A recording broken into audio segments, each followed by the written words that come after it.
Hey, what's going on, everybody? Brent Hyden here, coming at you on this Saturday morning, talking tonight's 7 game slate around the NBA. Before we dig in, don't forget, make sure you hit that subscribe button down below. That way, you will get notified whenever I post a brand new video. Also, if you like the content that I am pushing out, please take a brief second, hit that thumbs up button. It goes a long way to my video finding itself in the hands of other people. If you happened to stumble across this video and you're not already following me on the Twitter machine, make sure you hit that follow button, my Twitter handle at BrentHyden1 in the description down below. While you're doing that, make sure you send me a direct message. You can find out how you can get access to my content, projections, daily stat breakdowns, Discord channel, all that good stuff for a very affordable price that covers you all the way through the playoffs this season. Without further ado, let's take a look at the games. First game of the night, we're going to talk about Houston, Cleveland. Houston, 11-point favorites in this one, 213 over under. Taking a look at the Houston side of things, obviously we have to talk about James Harden coming in a fantastic spot against a Cleveland defense that's not very good. They rank 22nd in defensive efficiency to shooting guards on the season. They're giving up 21.6 points, 6.3 rebounds, 5.5 assists, 44.8% field goal shooting. The biggest downside here is they're allowing shooting guards to shoot only 32.3% from beyond the arc, which does hurt James Harden a little bit. And they're a pretty solid rim protection team recently, but over the entire season, 68% allowed at the rim. We know James Harden, a guy taking a lot of shots at the rim. 37% of his shots come at the rim. Peeping at his game logs, obviously, a little bit of a down game against Detroit the second time they played, but that 41 minutes is really appealing. Obviously, he does have some steals upside, as we can see looking at his game log again. He's kind of pricey in this spot, but he's someone that I feel pretty confident in. Peeping the projections over here, James Harden projects for about 59 Draftkings points, 57 Fanduel points, which is a pretty solid value. He's a little bit cheaper over on Draftkings. I like him pretty much in all formats, cash, GPPs. I don't hate Chris Paul in this spot. As you can see, looking at the projections, he does project to be a pretty solid option here. His price is starting to come down, and that's really what is appealing. He has, high 30s, low 40s as far as a floor goes, and that's pretty appealing, especially in cash. Like at 7,700, I do kind of like that price. He grades out to be a pretty solid option. And then Clint Capella, someone that I absolutely love in this spot. Center is pretty deep on this slate, but I do really like Clint Capella here.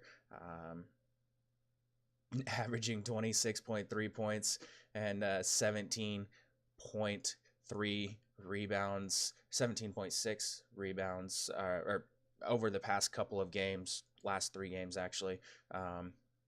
Yeah, it's a really good spot. Clint Capella playing ridiculously good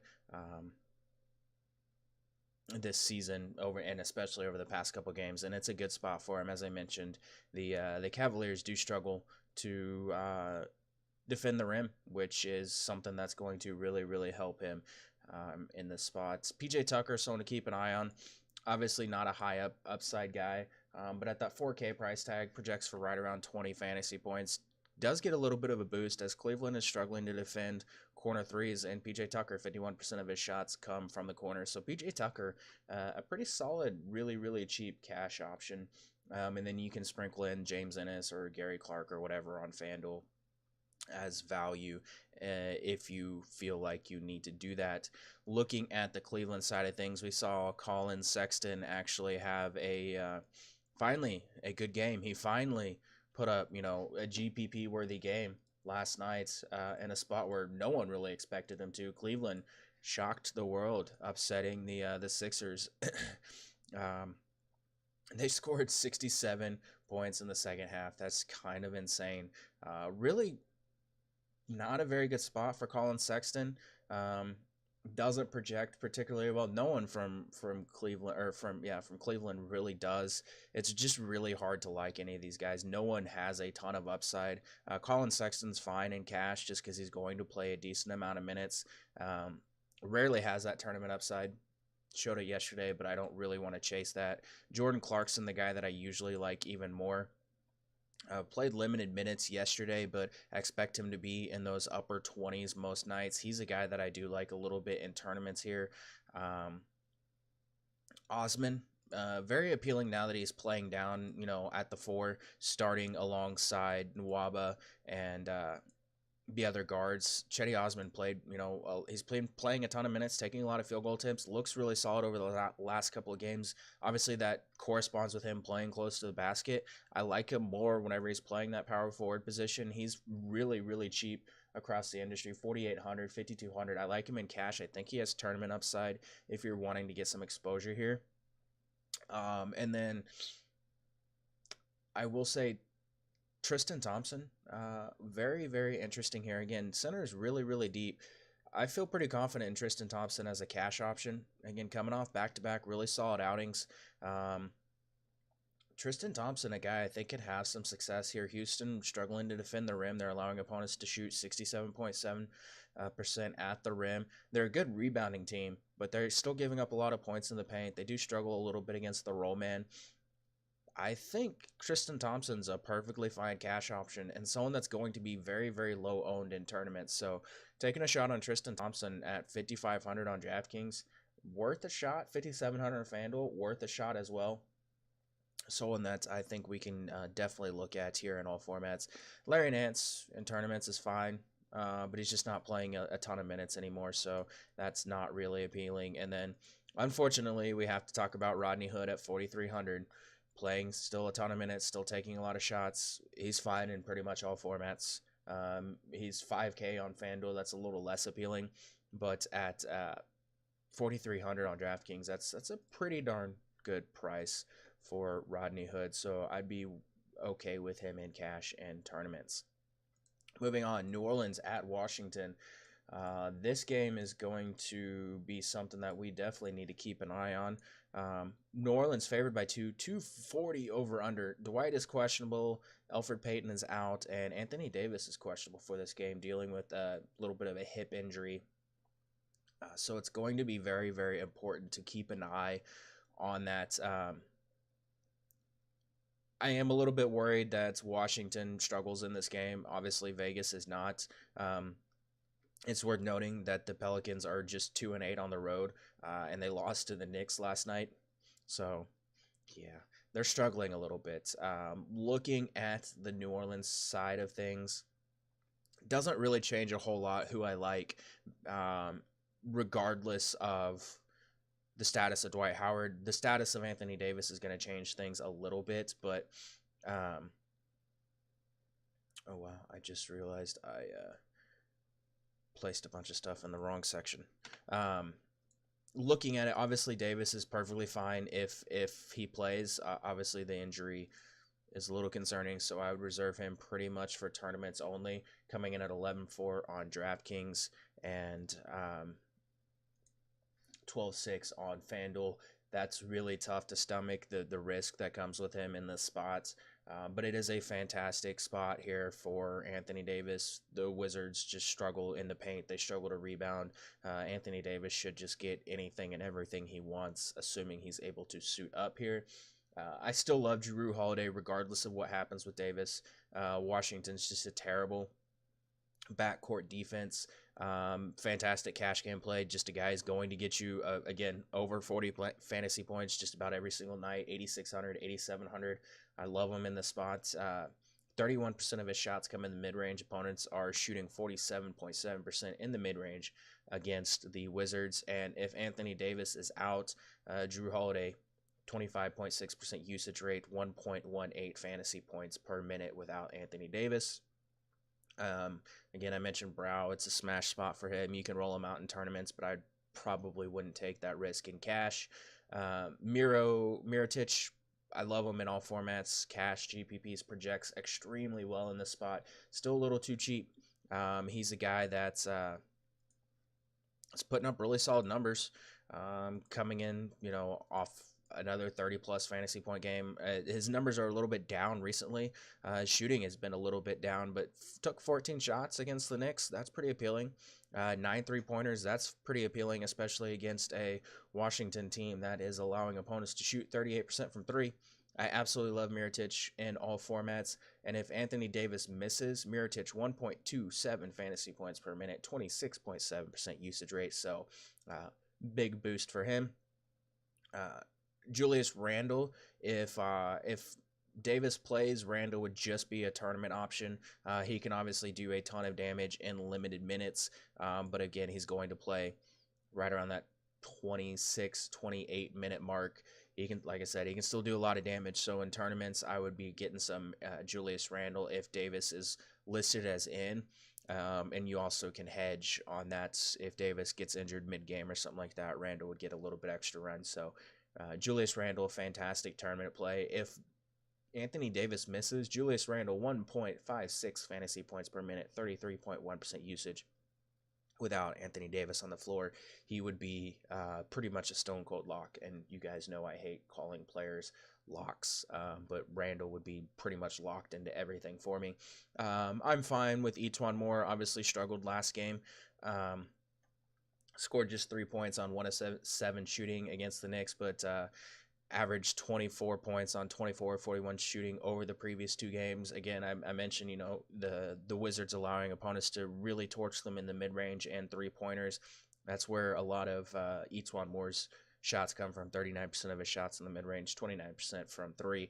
Etuan Moore, still really cheap, still a very, very good spot for him. I'm fine with him in tournaments.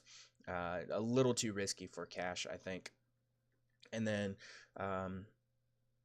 Wes Johnson can be a Fanduel punt, but if you're looking for anyone else from this game, if Davis misses just a peek into the projections, I would have Randall right around 35, 36 minutes, Mirotic right around 36, 37 minutes, and Check Diallo right around 20, 21 minutes. So Diallo would be a name to keep an eye on there. Moving over to the Washington side of things, I do have some interest in Washington here. Obviously, the status of Dwight Howard could change a little bit, but right now, New Orleans ranks 29th in defensive efficiency to point guards, which is kind of crazy considering Jrue Holiday is, their primary defender a lot of times. But John Wall, fantastic option here. Opposing point guards are shooting 47.9% from the floor, and 43.6% from 3 against the Pelicans. John Wall coming off a game where he struggled, just 11 points with 11 assists, 1 of 7 from 3. Obviously, you expect that to come up. Didn't shoot the ball very well, hasn't shot the ball very well over the past couple of games, but his price is starting to come down. 8,500 over on Draftkings, 9,400 on Fanduel. If you take a look at the projections, you can see he actually projects to be a really solid value on DraftKings. Not as much on FanDuel, but I still really, really like him. In cash in tournaments, I think on FanDuel especially, he is a fantastic tournament option. Just so I don't think people are going to really look at him tonight. The rest of these guys, Beal, still way too cheap on DraftKings at 7,400. I absolutely love him in this spot. He's a guy coming in. Someone else that can, hit him from 3. This is a spot where I think he can actually put up a really solid game. I'm going to play mid-30s in minutes, take a ton of shots. I really, really like Bradley Beal. Pretty much all formats here. Otto Porter, very, very interesting spot here. Otto Porter has been playing at the 4. And as, I talked about with Chetty Osman, I like when some of these wings move closer to the basket. Otto Porter, a guy I think is going to be one of my favorite tournament options on the slate. New Orleans really struggling against corner threes. They're allowing opponents to shoot 41.6% on corner threes, and they're allowing power forwards to shoot 38.7% from 3. And I'm calling Otto Porter a power forward because that's where he's been starting the past couple of games. Otto Porter, if you take a look at his shot profile, 22% of his shots are non-corner threes, so above the break threes. 19% of his shots are corner threes, so 41% of his field goal attempts are 3-pointers. If he's going to be chucking from 3, playing a little closer to the basket, I really, really like Otto Porter here. These last couple games, he's been playing really well. A lot of that corresponds with him playing closer to the basket. So I love Otto Porter in tournaments, and he's borderline cash because he's just so freaking cheap.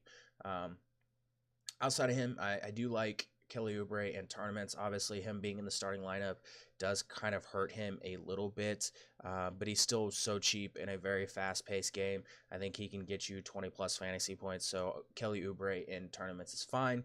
I like Markieff Morris and Jeff Green a significant amount as value plays off the bench.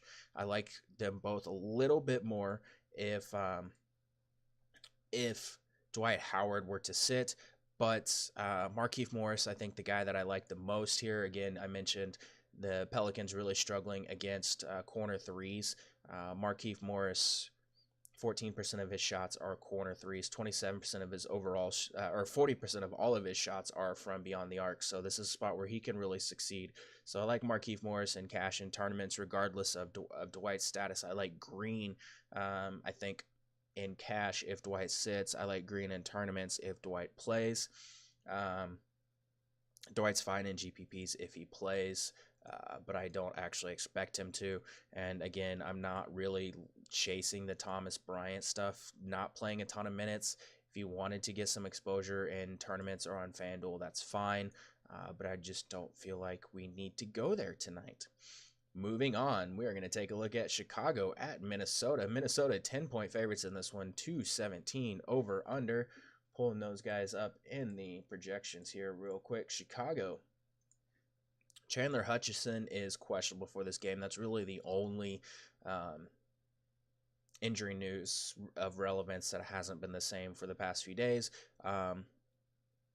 Chicago shot 37.2% last game, last night.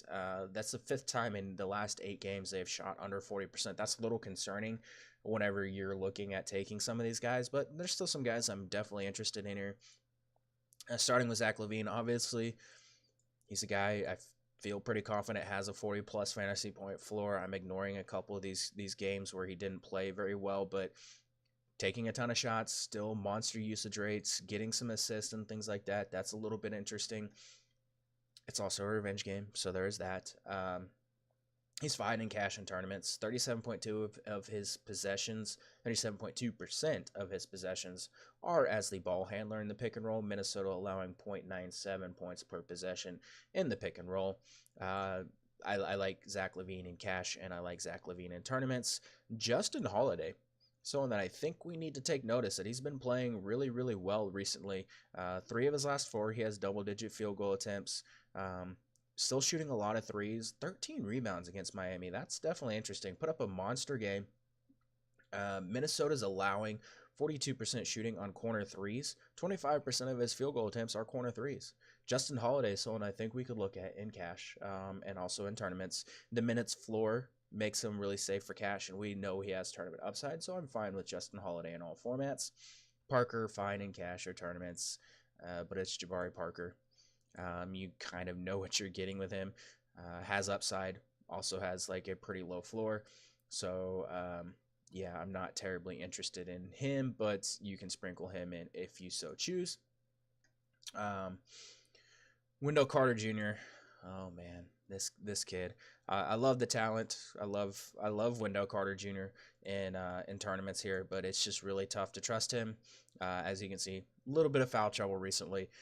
Going up against Cat, that could be an issue for him. So foul prone, misses a lot of minutes because of that. Fred Hoiberg messes with his minutes even when he's not in foul trouble and when it's not a blowout. So that's something to keep an eye on. But yeah, he's fine in tournaments. It's a good spot for him. So someone that you can definitely take a look at if you so choose. Flipping over to the other side of this game. It's yarn season, boys and girls.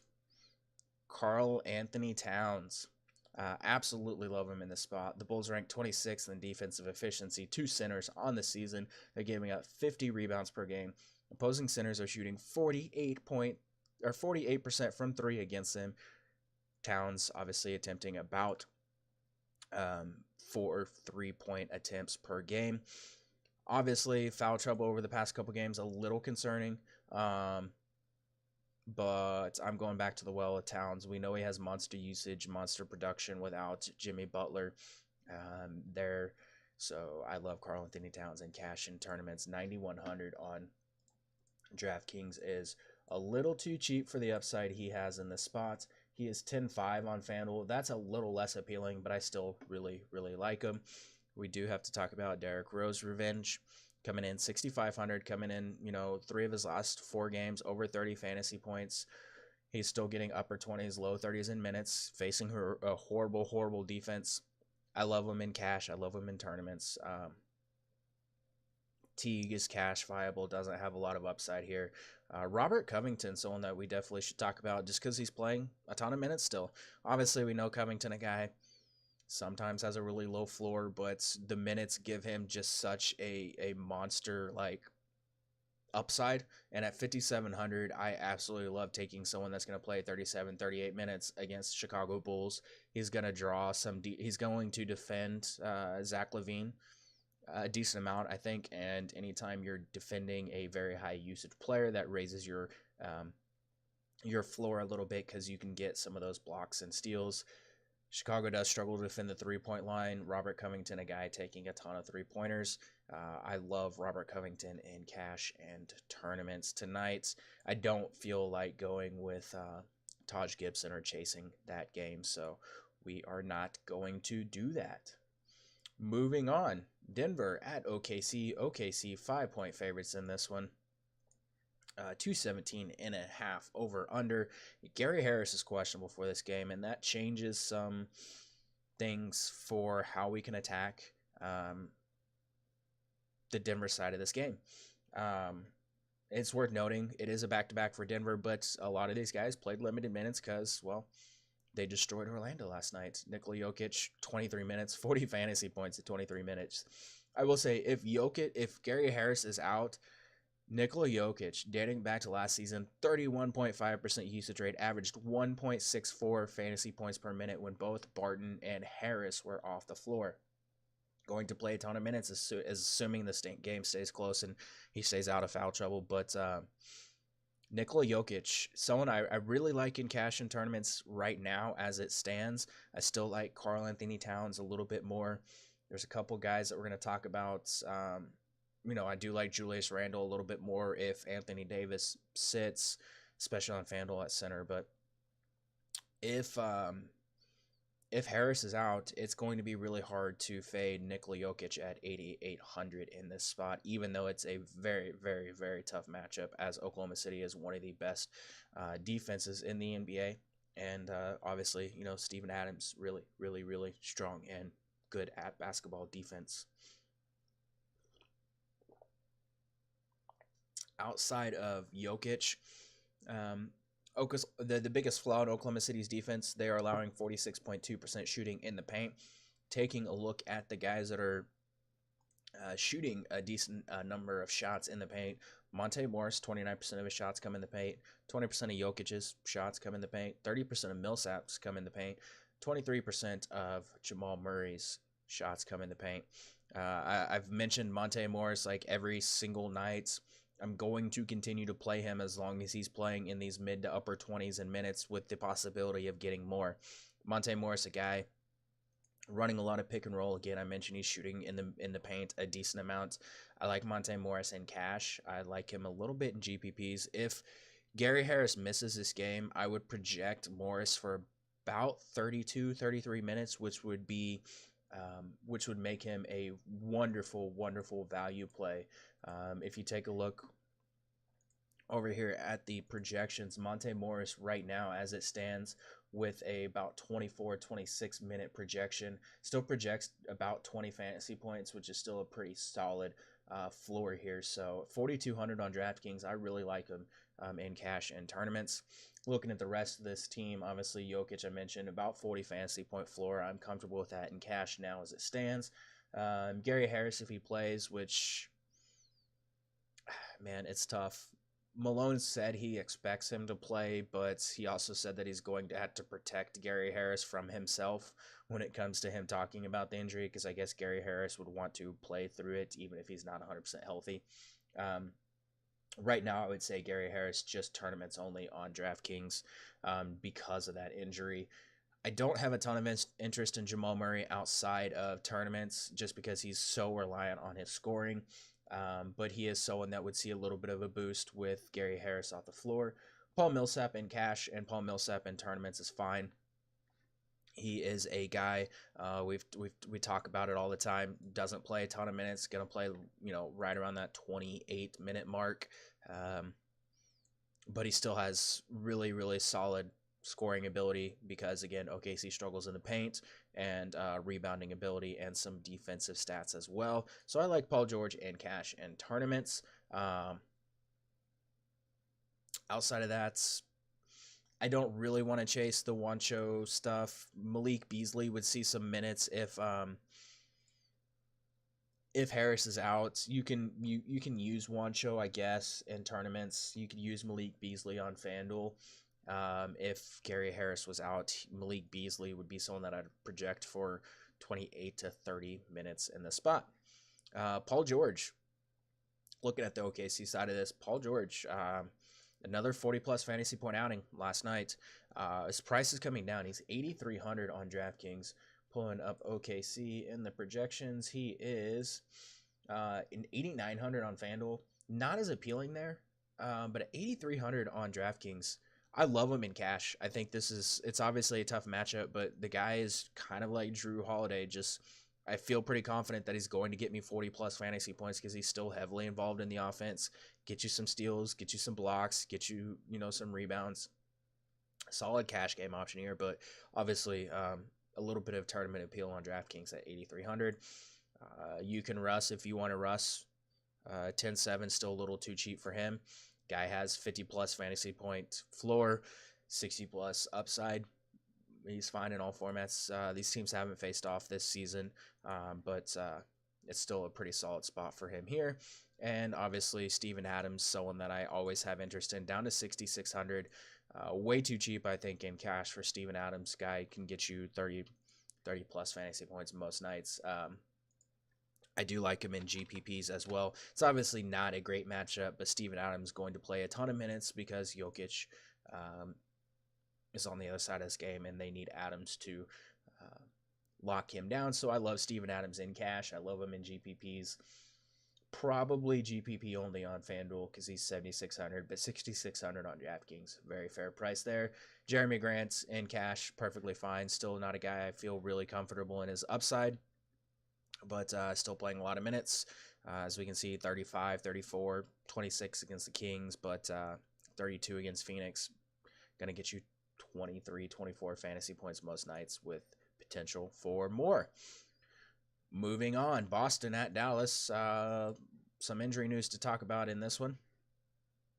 Al Horford is questionable. Wesley Matthews is questionable. Dwight Powell is out. Dennis Smith Jr. dealing with a little bit of a wrist injury. He is questionable for this game.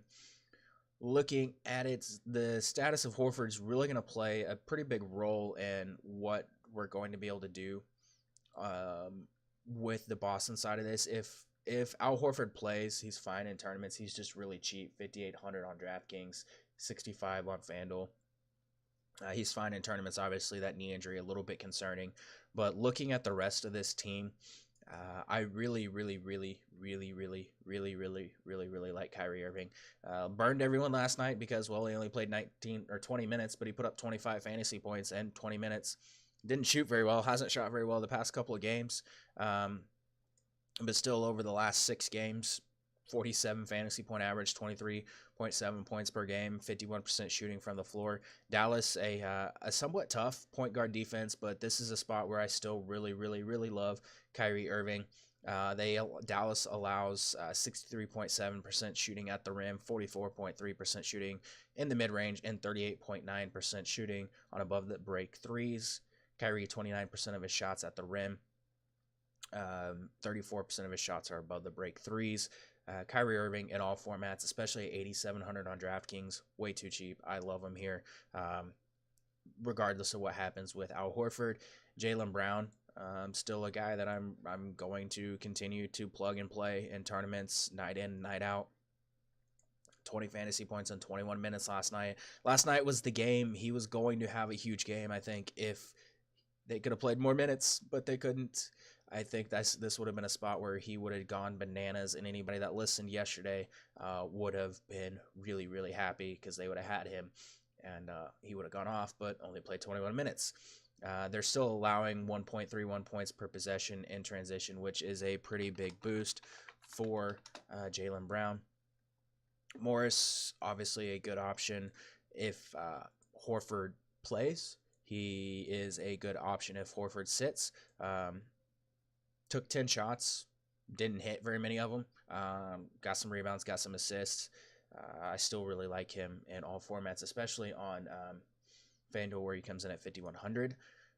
Outside of that, Aaron Baines went bananas in limited minutes. Aaron Baines, a guy we absolutely love whenever he gets the minutes. 23 minutes, that's about what I would project him for if Al Horford sits. Had 16 points with 9 rebounds, lit it up.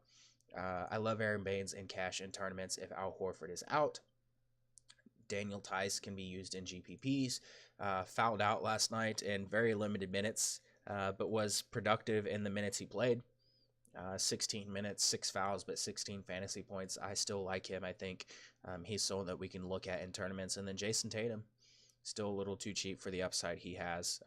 Still let everybody down last night. Hopefully people avoid Boston because, they got burned, even though none of their starters played more than 23 minutes.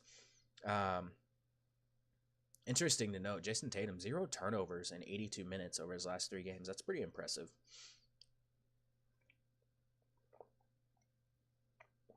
On the Dallas side of things, DeAndre, still a perfectly fine option in all formats. He's behind Katz. He's behind Jokic if Harris is out. But I like DeAndre, 7,100 on DraftKings. A little too cheap, I think. This is a pretty good matchup for him. Doesn't project particularly well, but Boston giving up a lot of rebounds, 47.4 rebounds per game. I really like DeAndre Jordan in tournaments, and he would be a cash guy, I think, if depending on how injury news shakes out. But this is a spot where I really like him. It's worth noting he's getting to the line a decent amount in his free throw rate. Career high, I believe, 80%. He's actually changed his free throw stance and his routine, and that's led to him actually being really, really, really successful. So I like DeAndre Jordan cash tournaments. That price is just really, really appealing here. Doncic is fine in tournaments. Barnes is fine in cash. Just doesn't really stand out as a great spot to target Dallas unless we get some injury news that's favorable. But Harrison Barnes still just taking a lot of shots, still playing a lot of minutes. Not the greatest of matchups, but at 5,600, that's really, really solid for a cash game play. So I'm fine with him there. And let's move on to San Antonio, Milwaukee. This game a little more appealing than I think people will give it credit for. Milwaukee 10-point favorites, 221.5 over under. Looking at the San Antonio side of this first, Pau Gasol is doubtful. I really, really, really like DeMar DeRozan in this spot. We like targeting guys that, shoot a lot of mid-range shots against Milwaukee because, they're allowing 44.3% shooting in the paint, 43.1% shooting in the mid-range. And, we know what DeMar DeRozan does. He shoots a lot of mid-range shots. 62% of all of his shots come in the mid-range, 31% in the paint, 31% in between the paint and the three-point line. DeMar DeRozan still, monster usage on the season, right around 29%. Milwaukee, pretty much a league average defense against shooting guards. They are actually giving up, I believe, slightly above average production to the position. Slightly above average fantasy point production to the position. I like DeMar DeRozan. He comes in at 8K on DraftKings. That is really, really freaking cheap. 8,600 on FanDuel, still really, really cheap. This is a spot with his price coming down. I'm going heavy on DeMar DeRozan. Going to play a lot of minutes. Going to take a lot of shots. Like I said, he lives in the mid range. This is a spot where I have a ton of interest in DeMar DeRozan here. LaMarcus Aldridge coming off a really solid outing. I really, really like LaMarcus Aldridge. His price is coming down a little bit too, coming off, a 59-point outing against the Pacers, over 40 fantasy points in 3 of the last 4 games. He's another guy, lives in the mid-range. LaMarcus Aldridge does take a few threes, but not very many, but 60% of all of his shots come in the mid-range, 31% between the paint and the three-point line, 29% in the paint, and then he's also taking 38% of his shots at the rim. Milwaukee, a decent rim protection team, but again, struggle in the mid-range. They also really struggle on post-ups. They're allowing 0.93 points per possessions this season on post-ups. LaMarcus Aldridge posting up almost 40% of the time. I really, really like building around Aldridge and DeRozan, especially in cash, but DeRozan definitely in tournaments here. Rudy Gay coming off another really solid outing. Continues to produce coming off the bench, but still putting up, really solid numbers in limited minutes, over 30 fantasy points in 3 of the last 4. Another double-double last night, 4th double-double of the season. Rudy Gay being really, really productive in limited minutes. He's another guy who takes a decent amount of shots in the mid-range. 56% of his shots come in the mid-range. We're noticing a theme with the Spurs. They take a lot of shots in the mid-range. I like Rudy Gay in cash in tournaments. Very, very cheap, affordable way to get exposure here. I guess Mills is fine as a punt, especially on Fanduel where he's 3,700. But that covers the Spurs. Looking at Milwaukee, Giannis is fine. I think I prefer like James Harden and Russell Westbrook a little bit more in this spot. Giannis coming in at 11-2. Guy that I feel confident gets me 50-plus fantasy points most nights, so in cash, I'm fine with that. The guy I'm looking at mostly here is going to be Chris Middleton. 51% of his shots are three-point attempts. San Antonio is allowing opponents to shoot 37% from 3. Chris Middleton, someone that I have a lot of interest in this spot. 7,100 on DraftKings. Very affordable price for Chris Middleton. Going to play a ton of minutes. It's just a really good spot for him. Going to get you, high 30s, low 40s in production most nights. 7,500 on FanDuel. I'm fine with that price too. Eric Bledsoe in tournaments is fine. I still really like Malcolm Brogdon as a mid-range cash option. Just really consistently getting you in the mid-20s with upside. So Malcolm Brogdon, someone that I like at that 5K price tag. Outside of that, Lopez really, really struggling recently, but he's fine in tournaments. Tonight, looking at Sacramento, Golden State. This game very, very appealing as well. We have Golden State 5.5 point favorites, 225 over under. We're waiting on news for Draymond Green. We know Curry is out. We know Costa Koufos is out. Alfonso McKinney is questionable for this one. De'Aaron Fox recorded 13 assists in each of his last two games. Reached double-digit assists 6 times this season. So 6 of his 18 games. So a third of his games he's notched double-digit assists. I love De'Aaron Fox in the spot. Really, really, really good spot for De'Aaron Fox. His minutes just make him really, really secure in cash, and his upside perfectly fine with him in all formats. 7K on DraftKings. Price is coming up on DraftKings, but it's actually going down on FanDuel. He's been over 8K for a little while on FanDuel. Love him in all formats. Cash tournaments. He's going to be a guy that I'm going to be getting a decent amount of exposure to here. Bogdan Bogdanovic grades out as one of the best point per dollar plays on the slate, coming in at 4K on DraftKings, 4,800 on FanDuel. Playing really well. Double-digit field goal attempts, 4 straight. I think all but like the first 2 games he has double-digit field goal attempts, shooting pretty well. Taking a lot of threes. Usage rates, 23% on the season, 26% assist rate, and accounts for 26.2% of Sacramento's points when he is on the floor. He's just simply too cheap in this spot. He's going to get upper 20s, low 30s in minutes.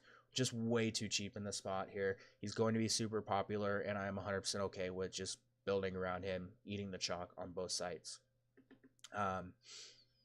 Bielitsa on DraftKings is a little bit appealing in cash, but definitely someone that I have interest in tournaments.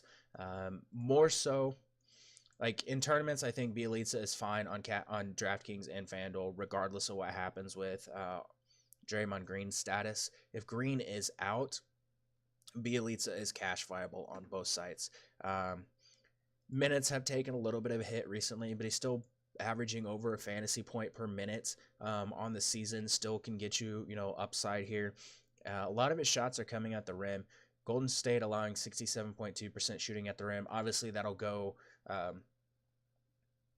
down if Draymond Green plays, because Draymond Green is a decent rim protector, but Nemanja Bjelica, 34% of his shots come at the rim, 41% of his shots come from 3. I like Bjelica. Again, tournaments if Draymond plays, cash if Draymond is out.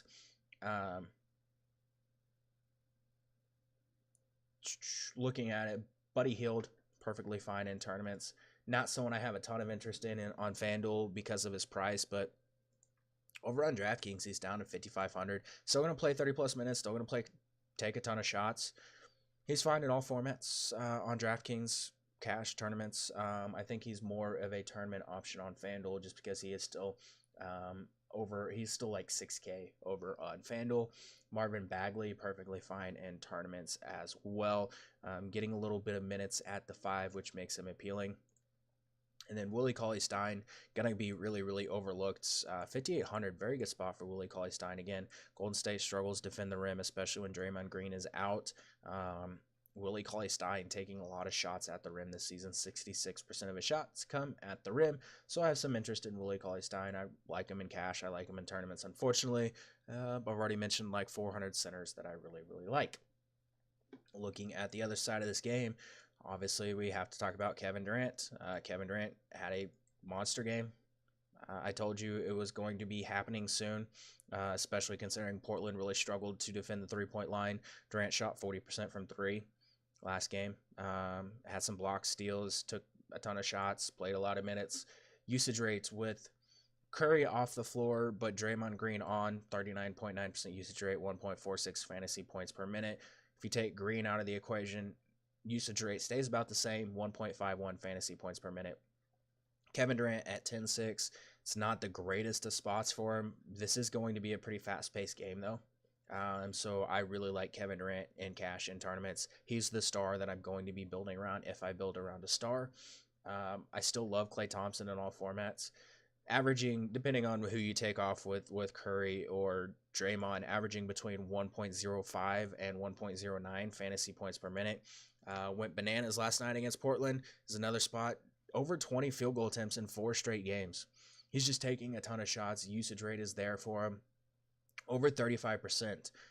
Whenever Curry is off the floor, over 35% when you take Draymond Green and Curry off the floor. So I love Klay Thompson in the spot. Sacramento, a team that we've historically targeted with shooting guards. As far as the big man rotation goes, I don't really want to mess with it if Draymond is out. Like, you can sprinkle in some Jerebko and Looney. Looney's the guy that I still think is the better option just because he's a little bit more defensive-minded, a little bit bigger body, can do a little bit more. We saw Jordan Bell have a really solid game last night. I don't really want to chase it, especially if people are going to do that. If he's going to be chalk, I'm going to be 100% okay fading Jordan Bell here, and I will go with Kevon Looney. Jerebko, solid rebounding floor, just hasn't been scoring very well recently. And then Damian Lee is fine as a flyer on DraftKings. And if you're looking at Quinn Cook, continues to put up really solid numbers. I'm fine with him in cash and in tournaments. I'm fine with him in cash if Draymond sits. If Draymond plays, he's more of just a tournament option for me there. That covers it. That's the entire 7-game slate. Good luck in all your contests tonight, and I will be back on Monday.